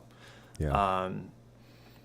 Sometimes I'm reading the script and I go off and do what I wanted to. I add a couple words and things in there. Yep. If it was a really good take and that was it, then that's the take, right? But sometimes if I keep hearing myself adding certain words or phrases or whatever it is, then I go back into that script, I edit that, and be able to have that content, right? Because Yep. it's, this writing and speaking and communicating, however the many ways we do it, is different based on the mediums and the methods, right? Yep. So Yep. again, having to a teleprompter writer and an operator and the person on script and on camera, that's a team effort to make sure that it goes through right. Right. Well, yeah, and especially I wonder if teleprompting will shift a bit, because it used to be that airtime was super expensive, right? So every second counted. And so they would manuscript everything so that Yep. everything got said in the allotted amount of time that was needed in certain amount of characters or Yeah. paragraphs or whatever. Whereas now, with a lot of the streaming platforms and long form content, it does allow for a much more like personable but natural conversation to happen. But it also then has the potential for dragging on and not being relevant for everybody for the whole time. So you get into this weird place where it's like, well, like for example, if I announce something like this with Telescript, we're going to review a Telescript teleprompter with NDI, you have a spike of people that watch for the first 15 minutes. Right. And then you see a drop off that happens after 15, 20 minutes or so. And then you wrap it up, and then whatever else that it is that you're doing, the viewership kind of fluctuates. Right. So I don't know live content's absolutely different than pre-recorded scripted content, right? Yeah. And it depends on this is the BirdDog live show, so we do it live, right? And that's the point. That is the point. But the other piece about it is I feel like, and this is completely subjective, just anecdotal, based on my, I guess maybe how I want to consume content is, I would rather it feel more organic than it being timely and precise. Like what I love about Tom Sinclair's show is he like fumbles through it and he figures it out. And he's smart enough to know, like, if I, this is what this means, or maybe he's done his research beforehand, but it's a very real experience. And so it's more of like, this is what you can expect the experience to be. Whereas if I roll up with a script and I tell you what to expect when you unbox a P200, well, like, I've already gone through and done all the updates and I've already set all the image settings and I've done everything. So when I show it to you, it looks like it's this pristine, like never needs to be altered or whatever. Well, it's like everybody's recording space is different. So you might as well like have that raw experience and say, okay, thing. I'm gonna adapt it to here and not pretend like it's gonna come out of the box ready to be perfect for your situation. Because I don't think that does this customer any service or any sort of like, it doesn't help them out at least. But if it's a complex, so in your instance, you're doing like BirdDog Cloud. Well, that's There are a lot of features in BirdDog Cloud. There are, And- and I want to make sure that it comes across Yes. clean, and that we have the ability to then, now that the Exactly. script is finished, it's really easy to get that translated and then switched over Yes. to different languages and whatnot. So, So that was the other piece where we were having this conversation, and our friend down in South America was like, "John's show is great, but it's impossible to translate." And I was like, "I'm not even insulted. That's funny." that it is. John, we can't even translate what it is that you do on that show. I know I saw that come through. Like, It was brilliant. No, he was trying to be very kind about it, but it's true. No, he is. You can't translate this No, conversation live, stuff. yeah, live long form conversation is a different beast. Yeah. So yeah, Crazy stuff. Okay, well, cool. So that's how then you can generate. So it's an NDI output. You're doing 4x3 to capture, like to do the whole screen. Yep. And then you're sending that over and decoding that onto the screen, but then you're controlling it with a foot switch. Yep. The speeds basically up and down. Are those all MIDI commands, or what is it that they're actually being sent? No, they are HTTP commands. Okay. Oh, right. You said that. Right. Yep. So those are some curl from companion pushing to central control. Right. So Gotcha. my one computer running companion sending that over, which Yeah. I'm thinking of getting a Raspberry Pi and just having a little box to throw around, because sometimes I'll shut down my whole computer system, but Yeah. still want a couple things that are still connected to my network to do things. Right. So I've been looking into that pretty recently. Nice. And then that way you can take your companion wherever you're going for your production systems and whatnot. Right. I'm such a sucker for like figuring out workflow, like complex workflows, and like making them easy. Because like Wanna not everybody. take this another level, because I was talking go to for somebody about cloud. So listen, this is an NDI stream now. So what can we do? We can take that NDI stream, push it through BirdDog Cloud, either via SRT or WebRTC for ultra low latency, back and forth. And now you can have your teleprompter script wherever in the world. So you can easily send somebody a BirdDog camera, Yeah. that to-go kit with your teleprompter. Everything gets unboxed on a tripod, right? Yeah. Laptop for that gateway, for that back and forth communication that you would have anyway. And then send that NDI stream from one endpoint to the next. And now you can do your C-suite recordings. So maybe there's Right. content that needs to be delivered to, a town hall or whatever, from pre-recorded content. So now you can still get that produced video. All you really need is to have someone on site, a PA or some team that knows how to set up a tripod, because realistically, that's the hardest thing in the whole scheme of things. Yeah. From what I found out from all of my remote productions, setting up our cameras are easy. You just have a little screw on the bottom and you're done. You have an Ethernet cable, you're done. Yeah. But leveling a tripod, you want someone who's done that before. Yeah, you need the professionals in for that one. But as long as that team is there to plug that stuff in, then you can have you can even set up an office to be just a studio, a temporary space for that. So then whoever wants to come in to create that content can pop in. Have we done any testing with BirdDog Cloud on like a lightweight Linux platform, like a Raspberry Pi or something like that? Not a Pi, but we do have Linux installs for Ubuntu. So I have a lot of people using that for either their on-prem instances or even their cloud instances. Right. Because BirdDog Cloud, while it's cloud-based, it's location, right? Yeah. However, one of those locations can be the cloud, right? So I know that that's something that we have to talk about soon, and getting your vMix Yep. spun up in AWS. Yep. Yeah, so that's another query that I have, that I've been watching people do it, obviously on YouTube and whatever, because there's a few places that I work with that are inquiring about, okay, we need to create a resilient way to produce our weekly show, but our guys are not all in the same city. Right. And so the idea of, okay, we'll ship it all up to the cloud, and then how do you get it to the end? So these are churches, for example, that are using like Resi as their primary encoder and going up to Resi, Sure. and then whatever. I don't know, to revamp the entire workflow might be a bit of a challenge, but they're throwing a lot of curveballs in terms of like, well, they want to do remote productions and bringing it all back to the main production suite. Well, if you're going to do remote productions, then why not do the turnkey solution where you plug everything in, set it up on the tripods, and then all that stuff goes up to, vMix in the cloud or something like that. Exactly. And then it doesn't matter where you are. It's the same production suite every time.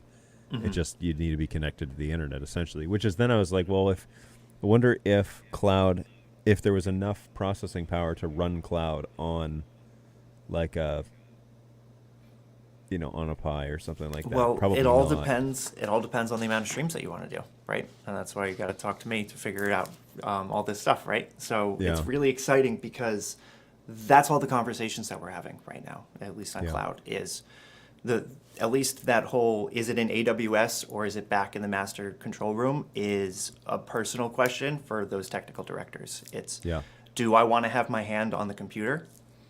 Forget about like the control systems, because we can easily set up like Scarhoys and other control surfaces to control, and central control to do anything anywhere in the world now, right?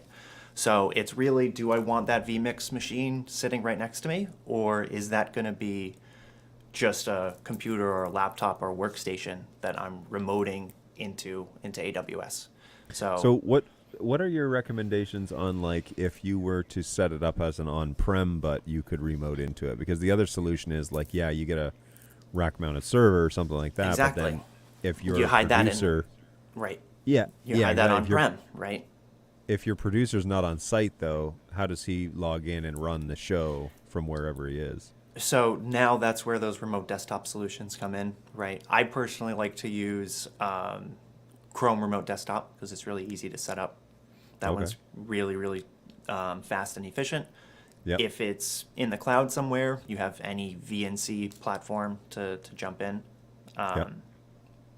But, I mean, it really depends. So on that remote production, I would say if you're all in the same state, maybe it makes more sense and cost efficient to have your own computer on-prem to remote into, right? Yeah. If you're all over the country and the streams are moving, right? Let's say maybe one day you're doing a stream in DC and the next year in California, right? Yep. It kind of actually makes more sense to spin up a cloud instance because you don't want to travel across the country to send your streams. Let's spin up an instance in AWS West Coast versus East Coast, and then you can still have your same production. You still have your same vMix files and everything. We installed BirdDog Cloud on that endpoint. Yep. And that's how we get all of our streams across. So walk me through, I'm keeping you for like way longer than I planned to. No, this is great. So then walk me through how so you're firing up, like my thought is that if you could have this installed, so you have cloud installed on a computer or whatever on a system that runs with the like remote stuff, right?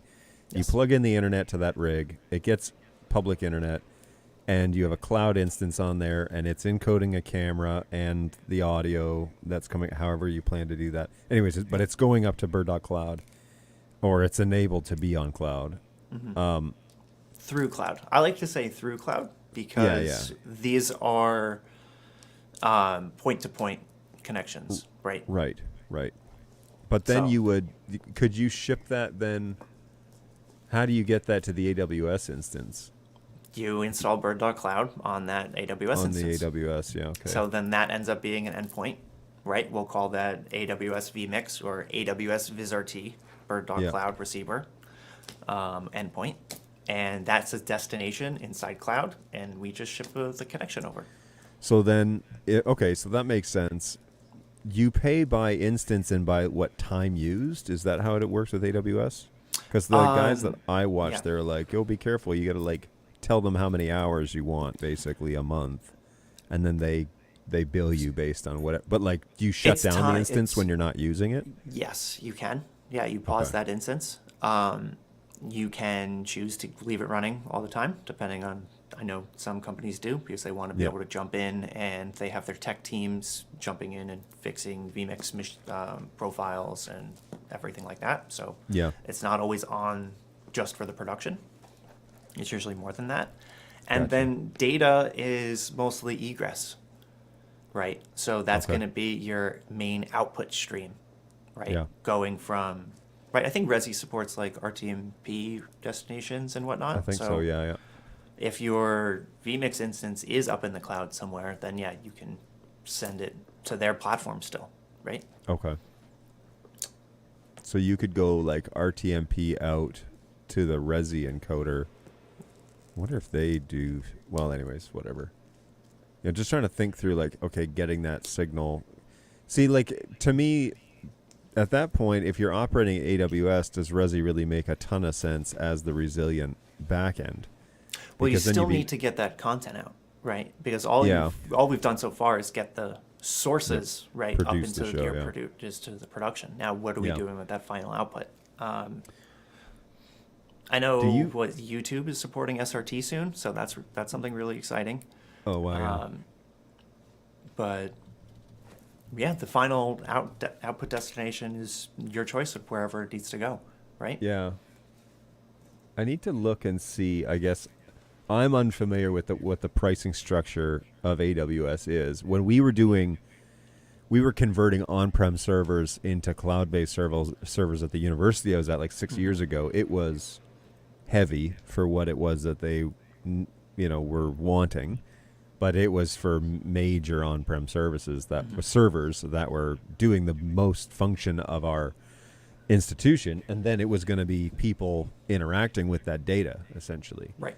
So that there's a lot of pulling. Yeah, there's a lot of pulling of that final output down. Yes. Right. Yes. And that is definitely something to consider if you are doing some sort of cloud to ground transport, because the workflow goes both ways, right? So now I have my vMix in the cloud or VizRT, and I need to get those streams back down, not only to my audience on my distribution platform, but back down to the production control room, right? So let's say I wanted to spit that out to some quads or to some multi-view monitors and things like that. I have to ship that video back down from the cloud. So BirdDog Cloud is perfect for that ground to cloud and then cloud to ground, right? Gotcha. Yep. And then that's where some egress costs would come in, because again, we're sending data from AWS out. Gotcha. Yeah, my nervousness with all of that is just like the unforeseen costs in doing all of that, and then pitching that as a solution, and then finding out like, oh, you didn't consider. Well, the guys at AWS and whatnot, if they're easy to reach to figure out for these types of things. Gotcha. And set up what those expected costs would be, because it all depends on time used and the amount of streams going out. And like I said, it's that personal thing. I like that I can turn on my vMix machine right here, right? Yeah. And restart it and have a backup and switch over to that just in case something happens. Right. We can set up those failovers in the cloud as well. But you'd be surprised where these major broadcasters are going to. I mean, VizRT, the guys who own NDI, it's their TriCaster in the cloud is absolutely the future of television and production, and the whole the conversations right now about how do we get all of 20, 30, 40 sources that are on-prem in a studio up to the cloud. It's just really exciting that BirdDog Cloud has that platform to do that. Yep. Yeah, that's cool stuff. Right, because the whole point of what we do, right, is that baseband to IP conversion, whether we're getting it directly from a camera, whether we have any of our amazing studio converters, right? We got to be able to ship that content around, and now it's digital. We can send it anywhere in the world. Yeah. Yeah, once you get it to the ones and zeros, it's just a matter of how fast you need it there.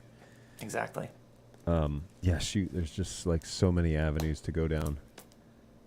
But just to like think through, which again, this is the sort of stuff that I love thinking about because it's like how to achieve. So like ideally, I want to do some sort of like on-prem. Right now, they like the productions that I'm involved in outside of BirdDog are mostly driven by Blackmagic switchers, which it's fine if that's where you're getting into, or you're like getting started with that. But as in particular, these two places, they're doing more off. They're more like digital than they lead on to believe, and so they would like to pull in talent from other places, but they would need to be able to have a platform that they could do that without like flying them in every time. Right. And so that becomes an interesting idea as to like either hosting it in the cloud or hosting it on-prem and just having somebody remote into it. You find that the Google Chrome It's great. remote stuff works like consistently. Consistently, you can install an endpoint or however they call them inside on that computer. So as long as that computer has internet and you're logged into your Google account, you can easily jump in with a password and into any of your machines. Our friend Josh uses that for his Stream Dudes machines, and I do that as well. Nice. So being able to just jump into wherever the production is. Yep. It's all WebRTC based. So very familiar with the BirdDog Cloud WebRTC stuff. So it's ultra low latency for control. I was going to say, how does it do with like audio return? It's perfect. It's great. It sets up an audio remote audio device, so that audio goes back through the link. Interesting. But if you needed that audio and video streams to absolutely come by reliably, set up another endpoint. Right. So I usually do a combination, right? So I'll say, here's my Stream Dudes vMix machine on site. I'm remote at home. I'm TDing and switching. I can remote in to the desktop so I can see my vMix machine. I can even set up companion satellite to control that remotely so that I have my companion wherever I am. And then use BirdDog Cloud to send that final video production, maybe the multi-view, to a 50-inch TV. Maybe we're sending that content.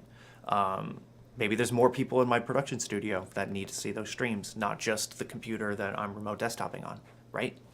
So then that's when we bring those streams back to that remote site, plug those into some minis, some quads, or anything, all of our BirdDog stuff, and you're set. Man, that's fascinating. That's probably at least initially, the way to go. I'm just looking for like resiliency and like redundancy, essentially. So not to like toot Stream Dude's horn here, but I haven't had direct experience, but I have two people that I know speak their gospel, and one of them is sitting right above me. But basically, this is they're like, it's the first one on their site, the Dude Rack. Yeah. I think they came out with a new one too recently. Oh, really? Yeah. There's a 3U. Holy smokes. Whoa. Yeah. Holy smokes. I know. They like really go for it. Yeah, they do. That's impressive. Anyways, what do we got here? This is, shallow 2U compact hot swap SSDs, vMix 4K, exceeds their reference system specs. What else makes this? Is a 3U liquid cooled. Ooh. Oh my goodness. Yeah, liquid cooled. They make some really great machines. That's very interesting. Yeah, I definitely need to check these guys out because as spec'd under $5,000. Quadro A2000 GPU. And they're great BirdDog Cloud machines. I spec'd them out and I benchmarked them. They handle a good number of streams. I mean, both CPU or GPU transcoding. They're perfect cloud to ground and ground to cloud transport machines. I highly recommend them. They're perfect for vMix. So do you run vMix and cloud simultaneously on these machines? I do. I also have computers that are also running cloud separately, so I can stack the computer load of what I want it to do. Yeah. right? So my vMix machine's pretty powerful, so I can easily pull in a couple extra streams if I needed to. But if I'm bringing 10, 15, 20 sources, whatever it is, I might want a dedicated cloud server for that. Right. Interesting. And I know our buddy Fritz uses Stream Dudes all the time, and he has a backup vMix machine with the same project loaded, where central control is also dealing with the redundancy and sending the same commands to each machine. Yeah. So if a computer fails, they switch over that main output and they still have their main production live. Oh, interesting. Yeah. So you think about that for redundancy in terms of sending the same command to two different destinations to essentially have two shows running. I mean, it's really why I like outputting this show as NDI and bringing it over to my Mac as an NDI stream. Yep. Because it's like that. So my vMix output, right, is NDI out, and it comes into StreamYard, and you and I are talking through StreamYard. But like for this, like you can just change the source to whatever you want it to be. You don't necessarily have to. So. Ooh, lost your audio.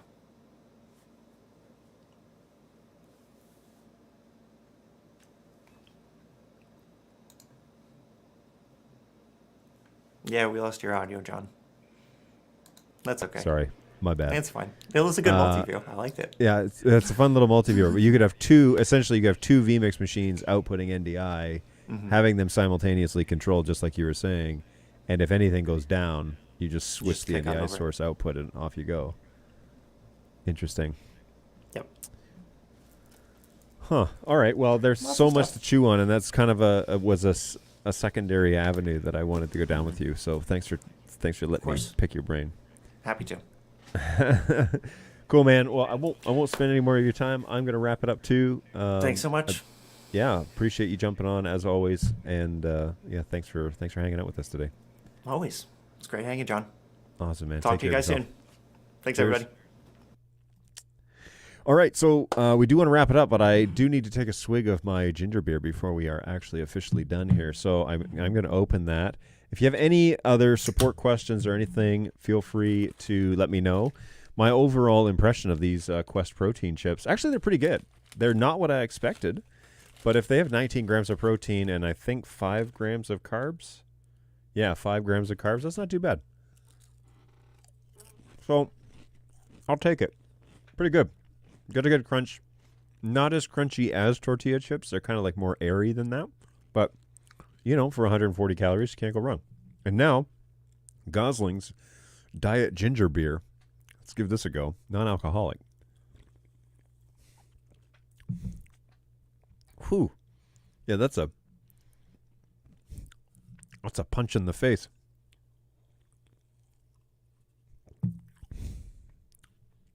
Okay. Yeah, I mean, that's pretty good. You can definitely tell it's a diet drink, but then again, you're not going to be able to get around some of the some of that aspartame flavor. Is it aspartame? Maybe not. Sucralose.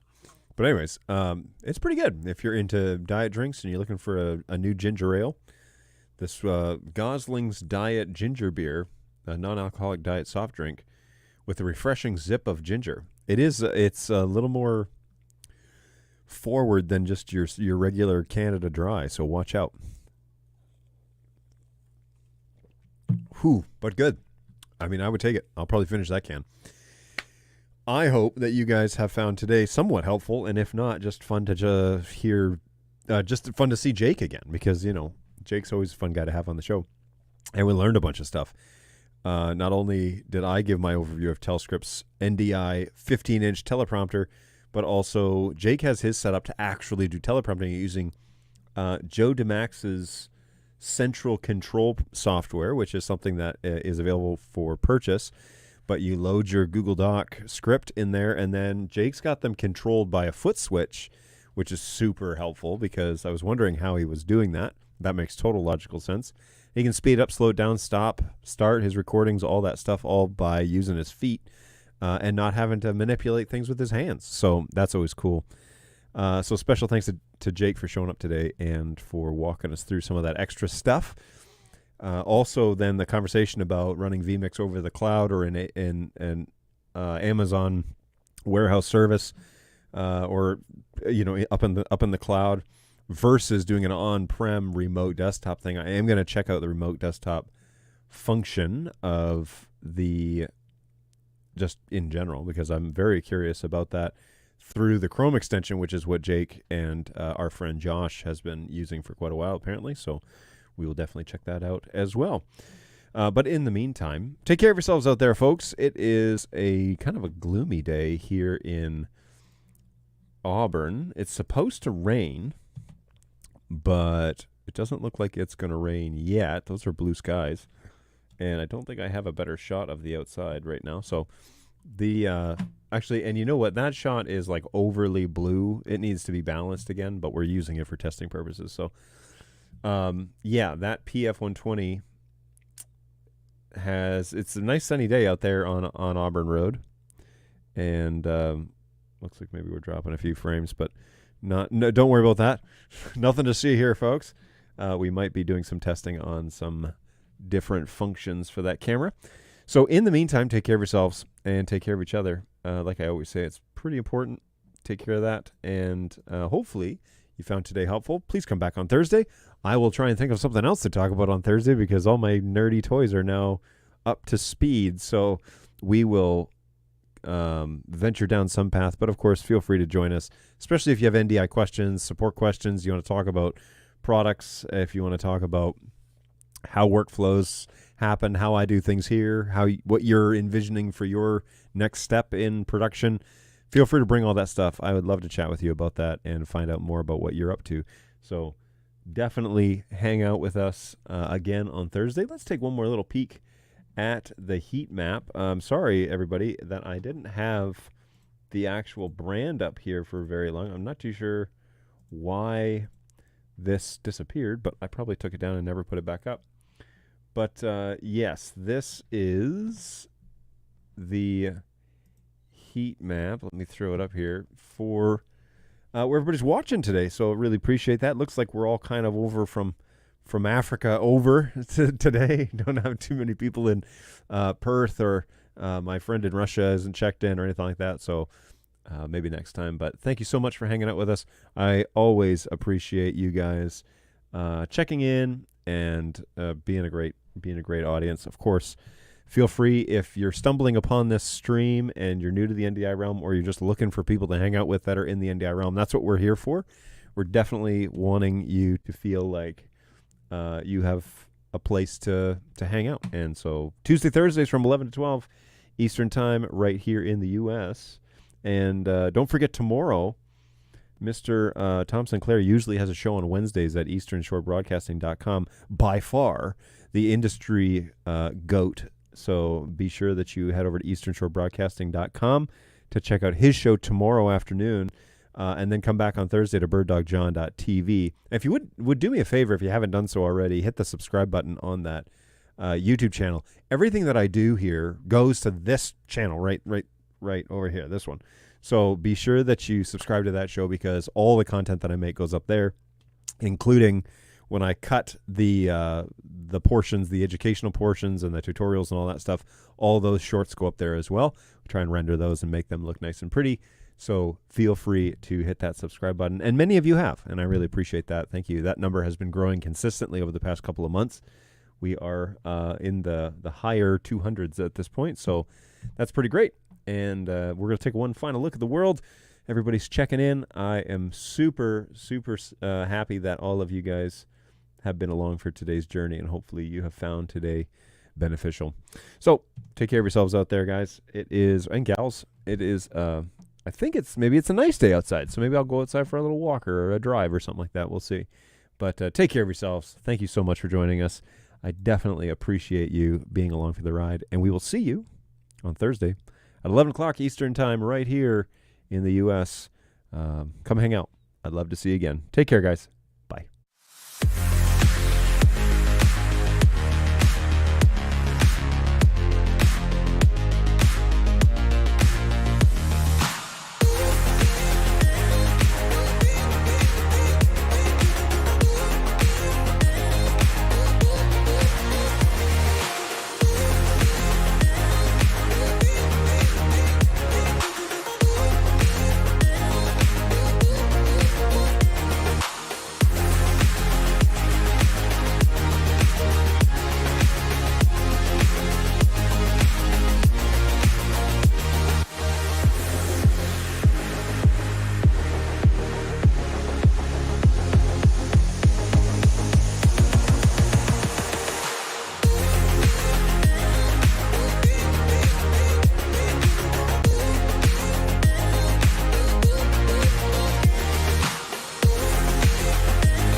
Serenity now, insanity later.